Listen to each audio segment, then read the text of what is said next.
Okay, my name is Barry Hoffman. I'm CCO of Eutechnyx. Let's talk a little bit about the Warhammer franchise for those who aren't familiar with it.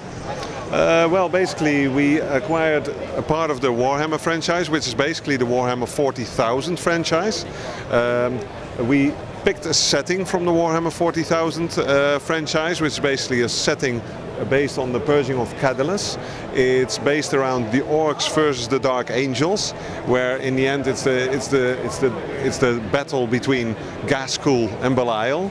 So if you look at the game, what we made out of it is basically what you could see is that it's Orcs versus Dark Angels, and that's the principle of it. It's a versus game. That means it's not only a single player game, PvE, but it's also in the end, in its pinnacle, it's a real-time multiplayer game, PvP. And that's of course what we try to bring out into the market, that it's the ultimate of the game is real-time multiplayer. People playing against each other, the Orcs and the Dark Angels both have their unique set of abilities, unique set of powers, and basically when you fight against each other, of course the guys who love Orc, they will get to play the Orcs and they have their own unique strengths, so it's not that the one is better than the other, it's not like that they're symmetrical, it's an asymmetrical setup, so everybody would like to look into different kind of units and chapters, and of course there's going to be successor chapters, cannot tell too much about it, we're working on the DLC right now. But safe to say, there's going to be a lot of DLC available on launch already. Talk a little about the platforms it's available on and how people can play across them. Yeah, the cool thing is, and like Eutechnyx, we're a company who loves to make games, but we also love technology.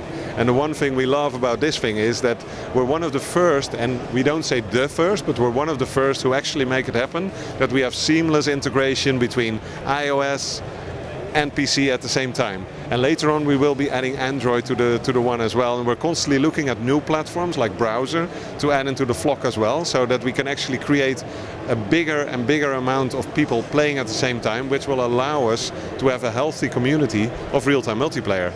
Because the biggest thing with real-time multiplayer is you need to have critical mass, you need to have people who have the same skill playing against each other so that they can have a real competition feeling.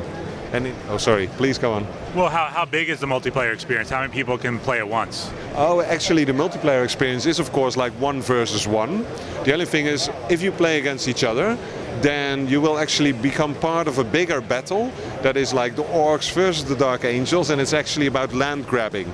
So it's a bigger tournament that goes on at the moment for 14 days, and within this 14 days you're actually having Cadalus, and basically you're trying to conquer that part. And basically by actually winning real-time multiplayer games, you're getting a set amount of points. If you cannot find anybody to play against because nobody is there at your skill level, or maybe you're waking up at night and trying to play the game and there's nobody to find, then you revert back to an asynchronous multiplayer where you play against a profile of somebody else. We will be very clear about that one, and you can still score points for your party, it's just less. Because we just want to promote real-time multiplayer at its best in the end.